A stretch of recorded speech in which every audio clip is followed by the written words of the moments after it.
Good morning. Bagong ligo tayo. We're in Germany. Ang lamig. Chinelas na tayo.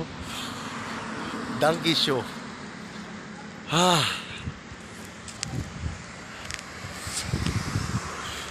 16 days to go. Makakauwi na rin. Nakakapagod na rin. Gusto kong magbakasyon pag uwi ko ng Pilipinas. Ayoko nang magulo. Uwi na yung social media ko. Sabi kapagod dito sa magtrabaho sa ibang bansa.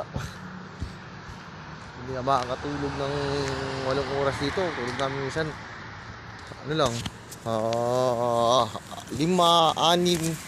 Saka kami 4 pa eh. Putol.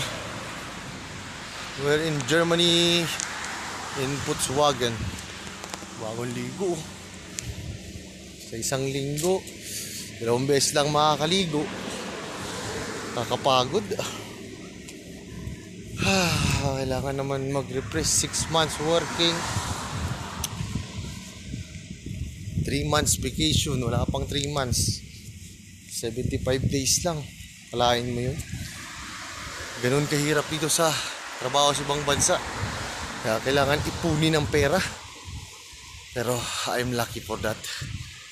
Kaya ciao na lang dyan. See you soon, Philippines.